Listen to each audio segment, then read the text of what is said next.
We sell live project-based courses. So these courses are like a week long, an hour a day with a live instructor, Oh, someone cool. like me, Okay. or someone else who's like kind of a young college kid doing a STEM degree who can learn and teach the software, and then we pair them with like a middle schooler somewhere who wants to learn.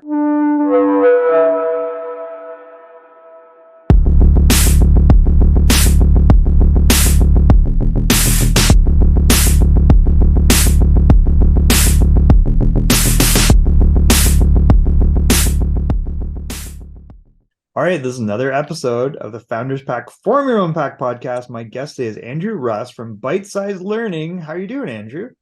I'm doing great. How are you? I am great. I'm excited that you're here. So for I guess people that don't know, who is Andrew Rust and what is ByteSize Learning? Yeah. Thanks for asking. Glad to be here today. Yeah, I'm Andrew. I'm originally from rural North Carolina. I went to public school, and that is kind of kind of the very early beginnings of why I started ByteSize Learning. So fast forward to ByteSize. ByteSize is an online education company for kids. We teach them technology skills that they'll need for the future. So over half of U.S. high schools and over two-thirds of U.S. middle schools have zero technology curriculum, Wow. That's crazy. which is astounding. Yeah. And so we're just there to close the gap in technology education. We do so through extracurricular tech classes. Mostly it's in the summer. Sometimes it's in the evenings during the semester. But we teach them a variety of tech skills. Coding's a big one, but we also offer classes in creative skills like video editing, music production, um, graphic design, even engineering classes. And the point is really just to get them exposed to a variety of tech topics, just to kind of show them that these things exist, and hopefully interest buds, and they can end up pursuing a career in one of these lucrative tech fields. I mean, that is it. First of all, the first stat blows my mind, but it doesn't surprise me. Yeah, no, I know, and I was I was the public school kid. I was a kid that like I got to college and I'm like, you guys know all this stuff? Like how? Like where did you like? This is crazy. And then everyone else I went to public school with didn't get that. And in different areas, it is different. Like if you grow up in maybe a big city with a lot of public schools and you have options, but a lot of people live in the country, like where I did, and they Right. don't have a choice. They just go to school whatever's closest. And it's those schools that don't really have a lot of support for tech education. And it's so strange because it's almost like to even hear you say like, oh well, it's extracurricular. Like it's so Yeah, it like shouldn't be, but no, it should be the got to whole start thing. somewhere. And it's not that Yeah, you want everybody to be technical. It's funny because I've worked with a lot of developers from like let's call it Ukraine or Belarus or other countries. Let's call it Ukraine or even Russia for that matter, which I know is a bad word now, but there's good developers there and they have an yeah, education system to educate them. I think the number is 25% of their degrees are technical engineering, like coding. yeah, If you meet them, like, and what's crazy is like, it's very evenly split, I find, among even men and women. yeah. Like we have some phenomenal developers on the other side of our business that are female coders and they're very smart and logical. And I think that the flip side here is I think it's something like 2 or 4% of degrees here. Yeah, and it's a classless thing. It kind of applies everywhere. I mean, if I suppose if you're going to draw Here. a line, it might be socioeconomic, but I don't I think mean, so. like how we fall short as an No. American education system is pales in comparison to especially a lot of European countries. Because again, like you Yeah. said, And there's a lot of Asian for that yeah, matter. and even India has a India too. robust set of developers. Even Latin America, I know there's Even companies now that are like connecting Latin American developers to American companies just because correct. there's just not that much coming out of America. Yeah, it's which Um, is crazy, like because it's the center of tech businesses. Like yours is a yeah, technical business, but it's kind of like an ed tech business, which is, I mean, it's a valuable thing that you're doing. What is the like the business model for you guys, and what's the status of the company? Like, where are you guys at? yeah. So currently we sell live project based courses. So these courses are like a week long, an hour a day with a live instructor, Oh, someone cool. like me, Okay. or someone else who's like kind of a young college kid doing a STEM degree who can learn and teach the software, and then we pair them with like a middle schooler somewhere who wants to learn, and then they for a week they'll kind of build a project together, and then at the end of the week they'll learn another skill or something the week after. And so currently, yeah, we have people pay kind of by the live course or by the set of courses. Eventually, I'd love to turn it into more of an asynchronous learning platform where there's a lot of content that you can continue learning if you're interested in. But because we're so focused on just exposure and just like getting a foot in the door somewhere, that like, hey, in order to learn this, all you really need is a laptop. Yeah. We have kind of these very short, bite-sized classes No pun yeah, that intended, but that makes sense. yeah, I Okay, know there you go. The that name. that suit the kids' attention spans a lot better than maybe these kind of long like videos that are elsewhere. It's interesting you say that. I'm glad that you're doing that because I think that's one thing I've talked to people that are high up in certain institutions, and they had two sides to their house. One was these degree granting, the core business, if you will, of the organization, which is enforced by all these crazy rules and these minimum requirements. And it just gets crazier as they go, where it's like you have to do all this stuff. That 70% of what you're doing is to meet the governing body's requirement to get the degree. Right. And I, Yeah. I asked them this question, which was, what's the science behind a 4-year degree and you being a master? It was nothing. I'm like, thank you for confirming. He's the most honest person ever, right? He didn't. Yeah. No, There I'm isn't. surprised he gave Right? you that Like, straightforward of an answer. Yeah. yeah. And the flip side was he had this. And I'm trying to think of what they referred to it as. It wasn't continuing education. It was like executive education piece. And what I said to him is, that's your real opportunity because you can create. And I think a great example of this is, well, there's two. Google has their own education now for like project managers or like UI UX design, right? And then Right. the other side is Salesforce and even HubSpot, like they have very good education platforms, a little bit different from each other, and they're very small, bite-sized module based, and you get badges, and there's like wins all the way along, and you can demonstrate what you've learned. So Yeah. it's like I'm like excited when I hear that because I'm like I think that's the way it's got to be. And I Yeah. guess And it I adds think up to something, but yeah, and absolutely. And I think a big part that I'm kind of frustrated with just with education as a whole is lack of like tangible skills that come out of a lot of these like certificates right. of whatever. Yeah. And in my eyes, if somebody can't actually like do something with a skill that they say they have, it like how useful is it really? Like, if you say like, oh, if you have a computer science degree and you can't, hey, can you make a website for me? Hey, can you make an app for me? And you're like, I don't know how to do that. And it's like, well, so how, like, what skill is it that you have that's useful, right? And that's useful either to yourself to build something or to a company. And I'm really focused on building a useful skill. So if somebody takes a video editing class with me, it's important that they can make a video, God, or yeah. yeah. So it's crazy that seems like a It like a sounds hard silly, bar to but pass, but yeah. it's really what the reality of education is now. And I'm just going to be one little small piece of somebody trying to change that. And there's plenty of other good people doing work out there. I love it. I've had, quite a number of, for example, like, paid interns and yeah, really interns or apprentices in our different organizations. And a lot of them are, either in the middle of their degree or finishing it. And, I think kids will never lie to you also when they're young. And if a kid comes home and you ask them, what'd you learn today? And they say nothing, they're not lying to you. Yeah, yeah, I yeah, always I think know. that is like the kids probably tell you the truth, which is bad, but it's like, oh, they're just not smart enough to know what they learned. I'm like, I don't think that's how that works. No, yeah, I don't think that's how it works either.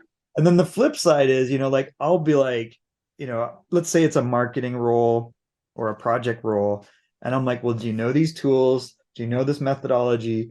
The one was, people will say, oh, I want to be a marketer. I'm like, okay, do you know anything about, Facebook ads, IG ads?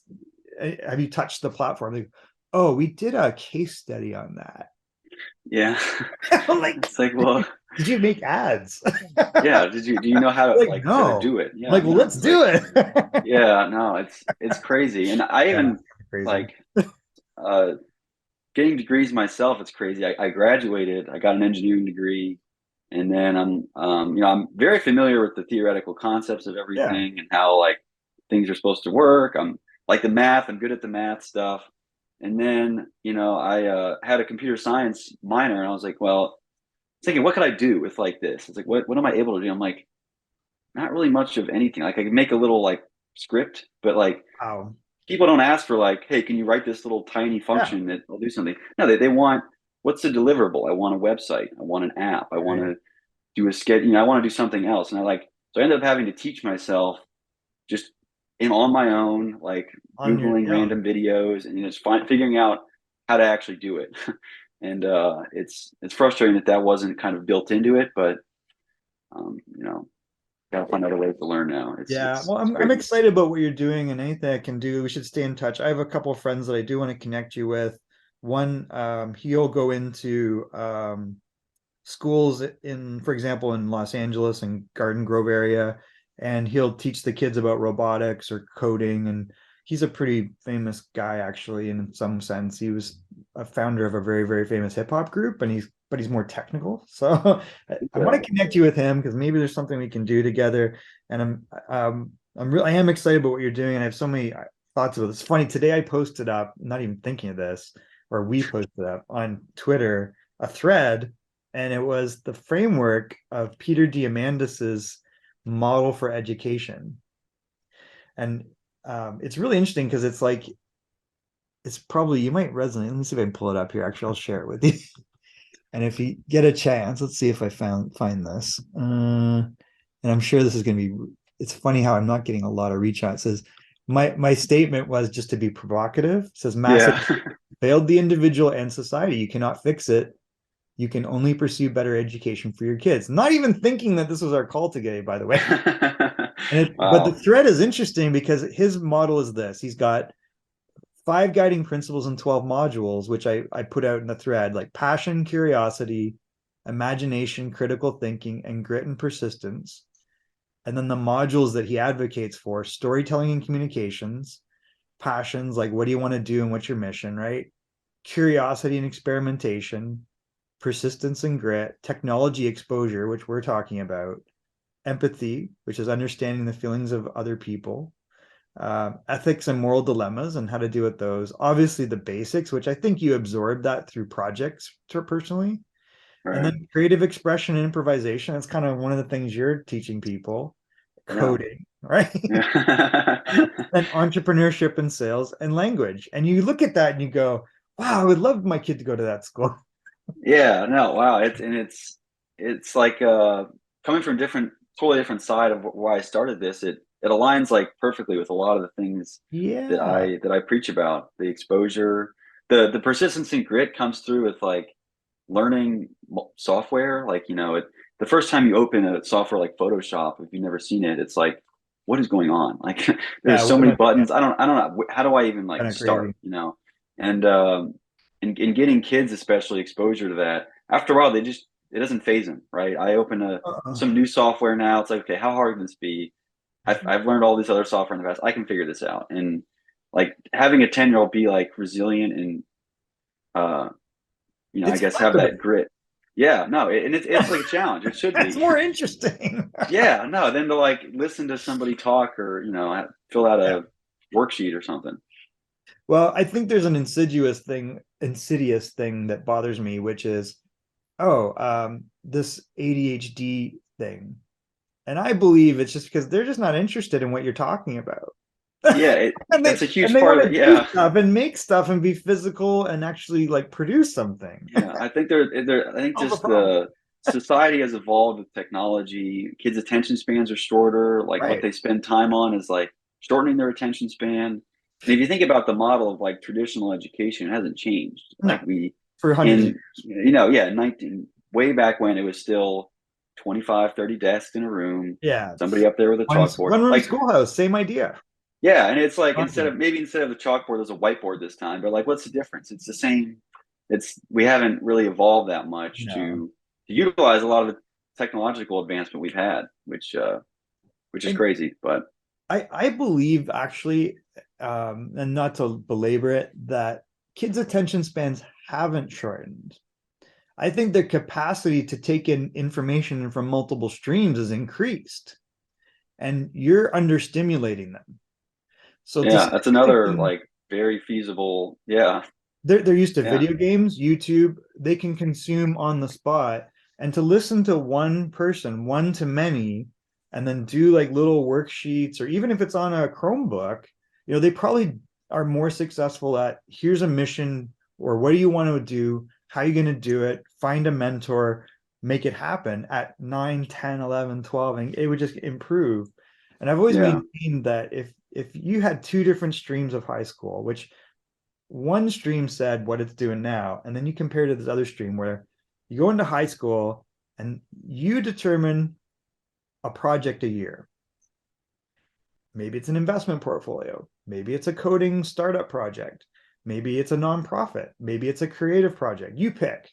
And then your job is to set the mission, recruit the mentors from within and outside the school, and then demonstrate how you've gone from 0 to 1 in it. If you had someone do 4 years of that versus what they're doing, they're going to come out like way yeah, more capable. yeah. No, it's a very interesting model. I think yeah, I think you have a point too with the attention spans because you think about how long a kid can focus on a video game. You can play Fortnite for Forever. 8 hours. Oh yeah, the whole weekend, right? Not even blink. Totally.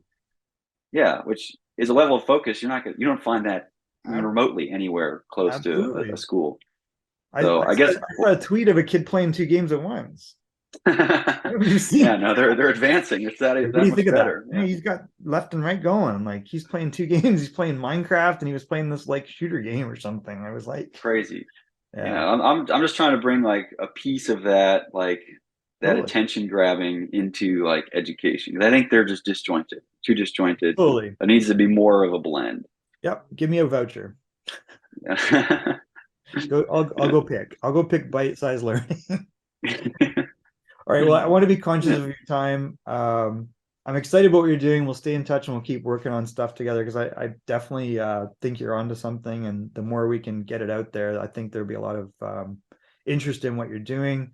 Um, if you could offer other entrepreneurs only one piece of advice, what would that be? Oh man, it's really hard. Entrepreneurship's so multifaceted. Um, I guess just keep going.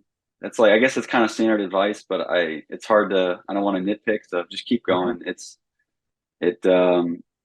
on the outside it's always different. Like these companies that were successful, they always look good on the outside, but you never know the internal struggles that were happening. And the common thread throughout all of them is that they didn't quit, the ones that were successful. And that's the only really commonality I can draw from entrepreneurship as a whole is that they didn't quit. So keep going. That's my only piece of advice.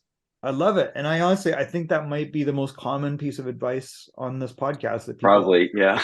I think you have a switch in your head that, first of all, you're used to A, B, C, and pass fail.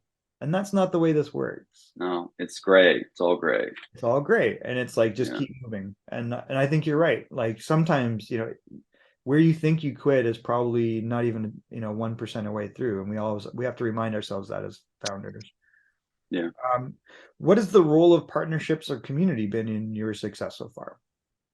Yeah, so we've partnered with a number of community organizations. I went to college at Wake Forest, so we've partnered with some Oh, community cool. organizations there. It's great to it's really important for me to work in a local community. Like I am working on a scalable venture, technology venture. It's meant to scale, but there is something very cathartic about working with small local organizations, kind of boots on the ground. And it's also just a great way to to kind of grow a local community within a larger startup. I think so many startups just don't really have um, don't quite have that like local grounding somewhere or that like kind of small town feel. And I'm from a small town, so I like to keep that part alive in the business as well. So I enjoy making just as much as I enjoy making breaking into new territory on a kind of a statewide or national level. I like kind of returning home and uh, working on a small scale as well. I love it. That is exciting to hear. I'm glad you're still going connected back to where you came from. And then Yeah, the final thing, I guess there were two final things. First of all, thank you for joining. And I hopefully I didn't go too absolutely. much of a tangent, but I'm excited about what we're working on, and we'll make sure that we Fine. in any way we can. What's the best way for people to get in touch with you, and who's a good contact for you? Yeah, I'd probably be the best contact. You can reach me at andrew@bytesizelearning.org. Our website should have all the information you need to. It's www.bytesizelearning.org. Yeah, I'm happy to talk to anyone with any questions, or if someone wants to take a bite-sized learning class and has an eligible has an eligible child, then we'd be happy to have them, teach them tech skills from game design to coding to graphic design. Do it all. I love it. All right. So the final thing is, when we have interesting people on the podcast, we like you to nominate another interesting person as a future guest. We talk to founders or investors in scalable ventures. Who would you, Andrew, like to nominate as a future guest of the Form Your Own Pack podcast? I have a lot of entrepreneurship friends. I don't want to single one out. I mean, if you want to make multiple in the future, you can, but who would be the first person that pops in your head? First person that pops in my head. I'll nominate Ted Middleton at Let's Whirl. He's a TechStars Oh, founder, Atlanta. great. He's a smart guy. He knows what he's doing. He's in like the dating app space. He's rethinking it. So he's Oh, a good okay. friend of mine. He's a great entrepreneur too. And it's Ted Middleton, right? Ted Middleton at Let's Cool. Whirl. Yeah. They're Awesome. TechStars Atlanta in 2022. Oh, beautiful. Well, we love talking to Yeah. Techstars founders. We've talked to some others. So, Ted, we accept that nomination. We're looking forward to talking to you. Thank you, He won't Andrew. be I'm happy really with me, excited but about what yeah, you're no, working on. Oh, he will? Okay, absolutely. good. Yeah. And No, we'll it take was great others. talking to you. Yeah, Yeah, thank you so much. And we look forward to following your journey. absolutely.